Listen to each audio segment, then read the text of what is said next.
एक सेवानिवृत्त स्नाइपर एक परिपक्व फिल्म स्टार के लिए गिरता है और उसे खरीदने के लिए पैसे जुटाता है।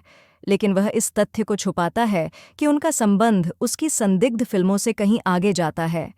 एक पार्किंग लॉट में मार्टिन कुछ किशोरों के पास जाता है जो स्पष्ट वीडियो बेच रहे हैं। वह एक वीडियो पर नज़र रखता है जो रेड राइडिंग हुड के बारे में है और व्यापारी से पूछता है कि अभिनेत्री को कहाँ पाया जा सकता है। व्यापारी उसे बताता है कि उसे फिल्म के भेड़िए के अभिनेता को ढूंढना चाहिए। फिल्म में भेड़िया जुरो था, जिसे मार्टिन जल्द ही ढूंढ लेता है। जुरो मानता है कि वह काम की तलाश में है और उसके आकार के बारे में पूछता है, लेकिन मार्टिन जोर देता है कि वह अपनी सह अभिनेत्री को खोज रहा है, खुद को एक रिश्तेदार बताता है।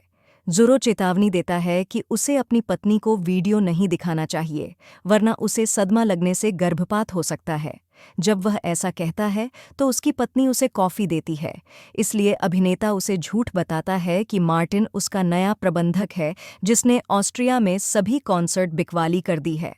इस दौरान जुरो अपने रहस्य को रखने के लिए एक संत दिखने का नाटक करता रहा है। जुरो उस आदमी की मदद करने का फैसला करता है, इसलिए उस शाम वे शूटिंग के लिए बेलग्रेड जाते हैं। हालांकि अभिनेता का दावा है कि अगर उसके पास पैसे होते तो वह केवल अपनी पत्नी के साथ सोता। जल्द ही वे सीमा पर पहुंचते हैं और पुलिस जोर्रो को उसकी फिल्मों से पहचानती है। जब वे शहर में पहुंचते हैं तो जोर्रो अपना भारी चेलो शूटिंग के लिए ले जाता है, क्योंकि यहाँ चोरी इतनी प्रचलित है और वह बिना अपने वाद्ययंत्र के घर नहीं जा सकता। मार्टिन सीखता है कि जुरो वास्तव में इस वाद्ययंत्र को बजाता है, लेकिन स्पष्ट मीडिया उद्योग में काम करता है क्योंकि वहाँ वेतन बेहतर है।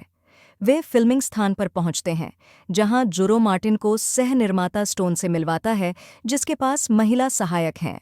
मार्टिन रेड राइडिंग हुड की अभिनेत्री के बारे में पूछता है और स्टोन उससे जानकारी के लिए 100 यूरो चार्ज करता है। हालांकि सह निर्माता आश्चर्य करता है कि क्या उसने युद्ध में सेवा की थी, और जब मार्टिन हाँ कहता है तो वह उसे 2 गुना चार्ज करता है, क्योंकि जिस महिला की वह तलाश कर रहा है वह एक सेना के नेता की पत्नी थी। आदमी पैसे चुकाता है और स्टोन उसे अभिनेत्री के ग्रीन रूम में ले जाता है, लेकिन जिस महिला की बात हो रही है, डेज़ा, पहले ही ट्रेन स्टेशन के लिए निकल चुकी है। सह निर्माता उसे अपनी लिमो में ले जाता है और जैसे ही वे ट्रेन के साथ पकड़ते हैं, मार्टिन देखता है कि शराब के नशे में डूबी डेज़ा खिड़की के खिलाफ दबी हुई है। वे डेज़ा को ग्रीन रूम में वापस ले जाते हैं, जहां अन्य अभिनेत्रियां बताती हैं कि वह हमेशा शराबी रहती है, जो उसके काम को नुकसान पहुंचाता है।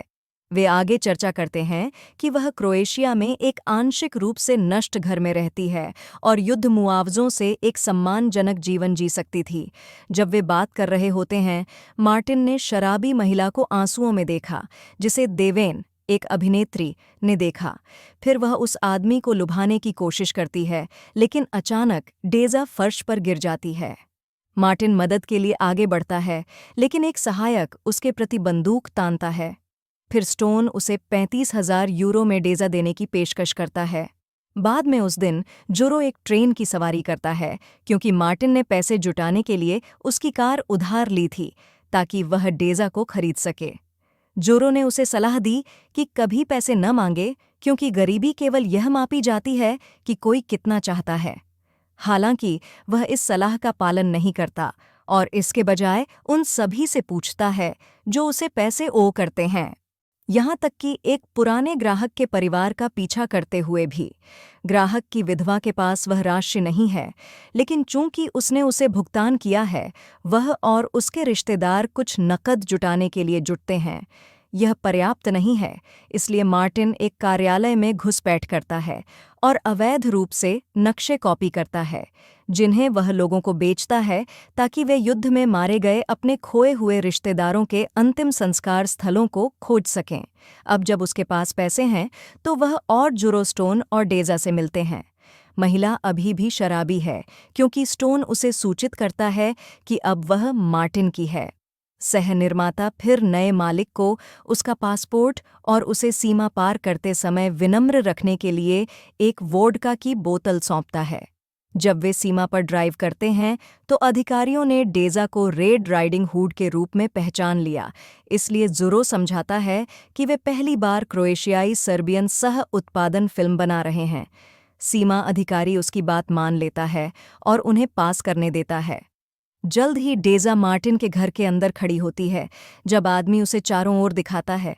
हालांकि महिला कपड़े उतार देती है और पूछती है कि क्या वह उसे आजमाना चाहता है। मार्टिन मना कर देता है और उसे घर बनाने के लिए कहता है।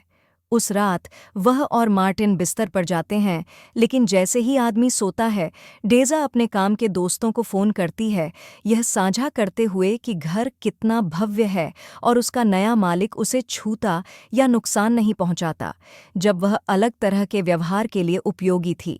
दूसरी तरफ लड़कियों ने उसे मार्टिन से मिलवाने का जिक्र किया।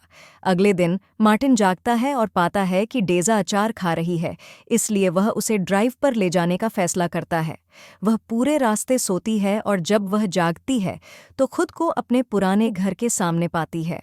अंदर मार्टिन टिप्पणी करता है कि कुछ अच्छे नवीनीकरण घर को फिर से स्थापित करने के लिए पर्याप्त होना चाहिए। महिला हिचकिचाते हुए प्रवेश करती है और एक कमरे में दुखी होकर खड़ी होती है, जहां वह खिड़की से बाहर देखती है, अपने अतीत को याद करती है। जल्द ही डेज़ा सड़क पर चलती है और अपनी विग फेंक देती है। एक पड़ोसी उसे देखता है जब वह एक ड्रिंक के लिए बार में जाती है। डेज़ा कई शॉट्स लेती है। ठीक उसी समय उसके पड़ोसी अपने पति के साथ वहां आकर बारटेंडर से शिकायत करते हैं कि एक निर्दयता से भरे सैन्य नेता की पत्नी को वहां पीने नहीं देना चाहिए। वह अपने पति से उसे मारने का आदेश देती है, लेकिन आदमी उसकी जगह उसे छोड़ने के लिए फुसफुसाता है। इसके बावजूद डेज़ा आदमी का अपमान करती है, उसे अपने काम के दौरान छात्रों के निजी क्षणों में झांकने का आरोप लगाती है। यह आदमी को उसे मारने के लिए उकसाता है और वह प्रतिशोध में बोतल उठाकर उसके खिलाफ चुटकी लेती है। हालांकि मार्टिन बोतल को गोली मार देता है, इससे पहले कि वह उसे कर सके। फिर वह डेज़ा के पड़ोसी पर बंदूक तानता है और उसे चेतावनी देता है कि वह फिर से डेज़ा का अपमान न करे, जबकि वह महिला वहां से चली जाती है।